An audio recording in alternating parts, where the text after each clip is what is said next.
So Michael, thanks for joining us. Now, there's a lot in the first half numbers as always, but today there's also a particular focus on the 3-year cost reduction plan, which you've been driving.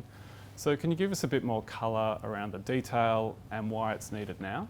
Certainly. We announced this morning an $8 billion cost base by FY24. And the way we think about that is in a low interest rate, low return environment, it's really important that the bank remains cost competitive so that we deliver the appropriate returns to shareholders and the broader community. And in terms of timing, it looks like costs will increase a bit more this year before they start to fall away. Is that how it's going to play out? Yeah, we've said quite a lot that we have a big fix agenda and we are really committed to delivering on that. That means that we need to continue to invest this year to make sure that we meet the commitments we've made to regulators and other people. And that just means that this year our costs will go up, and after that, each year our costs will go down to FY24. And of course, there's a lot of focus on the how with these programs. It sounds like digitisation and automation is a big part of it. So is that why the bank is still talking about continuing the investment level of around 3.5 to 4 billion over the next 3 years? Yeah, so we, just by way of background, we've been investing about $1.3 billion a year, and we'll continue to do that. The way we think about the cost reduction that we need to deliver is that it's very much in line with the simplification agenda that we've outlined. So the successful implementation of that will deliver the $8 billion cost base. And we think about that in 3 ways. Firstly, as we've announced, the exit of the businesses that are included in our specialist business division will deliver a reduction in our cost base of about $700 million, as those businesses are owned by other third parties. The second element, as you indicated, is what we call our digitisation and streamline agenda. And as customer preference for the way they deal with us changes, means we need to be more competitive, we need to have a better digital and self-service offering. And we've done a lot of work in that area in the half, and we'll continue to invest in that. That'll mean over time, and continuing a current trend, that about 40% of transactions that are currently undertaken in branches, particularly in the metro area, won't need to be done. So as a result, we'll have a different, more streamlined and more purpose-driven branch network and associated costs. And the third element is, as we streamline our service offering to customers, as we exit specialist businesses, it means we need a smaller head office, and a smaller head office will result in greater cost savings.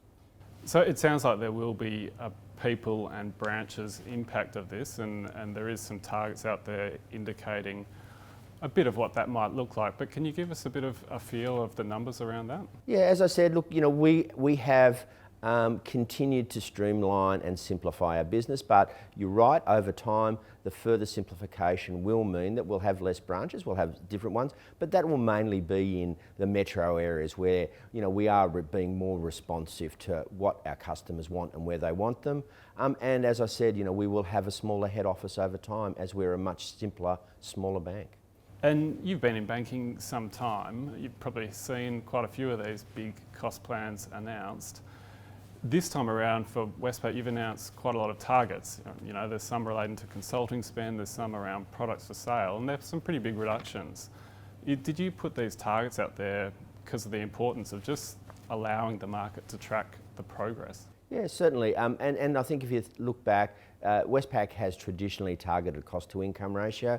This time, to get the traction that we need, we really wanted to put in place some specific targets and include those in the scorecards and the performance metrics of our leaders and our teams to make sure that we really do deliver on our commitments this time. Yeah, in terms of that accountability, it sounds like you'll have ultimate responsibility, but all senior leaders will be responsible for delivering this. So how do you think you'll go about getting buy-in on that? Yeah, that's something that we've thought about a lot. As I indicated, the delivery of this cost base will be as a result of the simplification agenda that we have underway at Westpac. That means our leaders, our lines of business teams really have to deliver the change necessary to deliver this cost base, and that's why we've included those targets in our leaders and our team scorecards, budgets and targets over the next 3 years. And if you just step back, a lot of banks are trying to become more efficient. Obviously, the revenue environment isn't as strong as it once was. So is that what we're looking at here? We're just in a different world of low interest rates, more competition, more regulation, etc.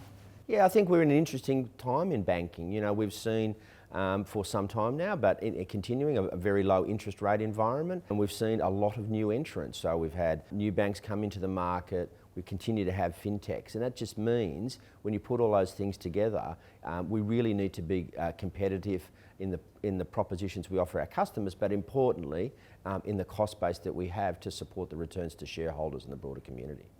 And just more broadly on the result, looks like margins, capital, credit quality were all going in the right direction. So how are you thinking about performance and also your key considerations for the second half? Yeah, we're really pleased with the performance this half. The underlying result, even though it was relatively flat half on half, it did reflect a strong margin performance. And you've got to remember, we've just come through COVID, we've had lockdowns in Victoria in particular, and I think our teams and our business has come out of that really well.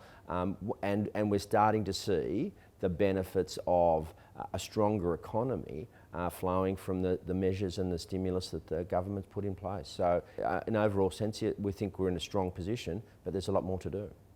Thanks for joining us. Thank you.